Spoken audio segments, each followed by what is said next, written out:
киши көз айнекке муктаж. Же минусу бар, же плюс бар, же астигматизм бар. Бул деген көздүн сыртындагы айнекчелдин же болбосо көздүн формасынын өзгөчөлүгү. Киши көз айнекке муктаж. Көз айнек тагынбаш үчүн биз болсо көздүн өзүнүн табигый линзасынын формасын өзгөртөбүз. Ошого башка форма беребиз. Ошону коррекция кылганыбызда формасын башынан өзгөрткөнүбүздө көрүү кадимкидей ордуна келет, калыбына келет, нормага түшөт. Ошондуктан биз көрүүнү курчтуу деп которуп койдук. Албетте, көз жактан, негизи эле денеден бир топ учурда негизи коррекцияны такыр жасаганга мүмкүн эмес. Көздү ала турган болсо, көздө кандайдыр бир инфекция бар, же көз сезгенин атат, кератоконус, кератоглобус, анан көздүн тор чел жагынан проблемалар болсо, мындай абалдарда жасаганга мүмкүн эмес. Мисалы башка, мисалы кошумча кандайдыр бир оорулары бар эмеспи? Бул бир гана мен кош бойлуулукту айта аламын. Аял кишилер кош бойлуу болбошу керек, бул бир.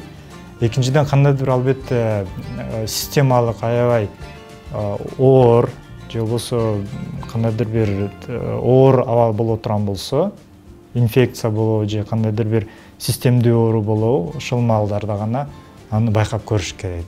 Балким ошол маалдарда жасаганга болбойт. Албетте 18ден гана жасагаң болот. Биринчиден эмне үчүн 18? Анткени ушул жаштан баштап киши өзү юридикалык жоопту, өзүнүн ар бир кыймылын өзү чечкенге, кандайдыр бир документацияга кол койгонго, келишимге кол койгонго. Ал эми экинчиси бул деген 18 жашка өзүңөр билгендей организм өсөт. Минус, астигматизм, плюстары кишиники өзгөрүшү мүмкүн ушул куракка чейинчи. Эгерде өзгөрүп тура турган болсо, жасаганга мүмкүн эмес.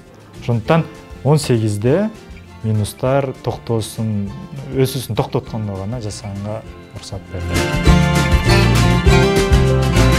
Дээрлик бардык эле учурда эки көзгө тең болот, минус, астигматизм, плюс эки көзгө бирдей жасалат. Улгайган адамдын бир эле минустары, астигматизмдер эмес, ага кошулуп көп оорулары болушу мүмкүн. Ошол эле катаракта, глаукома же кандайдыр тор челдин проблемалары. Андай абалдар пайда кишиде бар боло турган болсо, анда көрүүнү лазер менен курчутуу процедурасы эмес, ага такыр башка процедура сунушталышы мүмкүн. Ошол эле катарактаны алмаштыруу, катарактаны алып, ордуна жасалма тунук линза орнотуу, же болбосо көздүн ичиндеги басым бийик боло турган болсо, бул глаукома деп аталат. Ошого каршы тамчыдыр, же болбосо лазер менен дарылоодур, же болбосо кандайдыр хирургиялык процедурадыр. Балким коррекциядан башка процедура сунушталышы мүмкүн. Эми аны так айтыш үчүн кишини толугу менен текшериш керек. Бүт көздүн параметрлерин топтош керек. Анан ошонун жыйынтыгында гана кандайдыр бир бирдеме деп айтканга мүмкүн болот. Бир эле жолу жасалат, негизи өмүрүндө бир эле жолу жасалат. Аябай чанда кездешет, докоррекция деп аталат. Бул кээ бир учурда экинчи этап талап кылынып калышы мүмкүн. Аябай чанда. Бул деген 1%дан да төмөн 0,5%га жакын. Аябай 200 кишиден бири да. Анда докоррекция деп коет, аябай эле жөнөкөй процедура. Баягы негизги процедуранын 3/1 эле жөнөкөй, аябай жеңил жасалат алчы. Кээ бир учурда гана экинчи этап талап кылынышы мүмкүн, аябай чанда.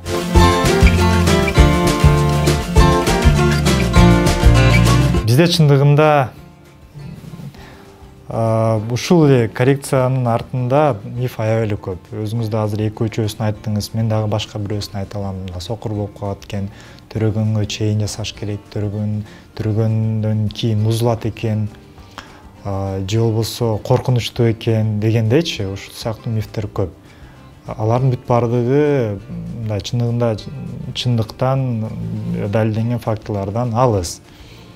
Мен айтмакмын, эгерде кишиде кандайдыр бир ичинде ачкими көз айнекти чечем деген каалоо пайда боло турган болсо, башкаларды, досуну же болбосо бир туугандарын уккандан мурда биринчи специалистке консультацияга келиш керек деп айтамын, ошону айтамын да. Келсеңиз эмне кыла аласыз? Бүт болгон параметрлерин көздөн көрүп, ошого жараша сизге операция жасаганга болот, болбойт, кандай өзгөчөлүктөр бар, кандай коркунучтуу абалдар туулушу мүмкүн. Ошондой суроолорго так специалисттен жооп ала аласыз.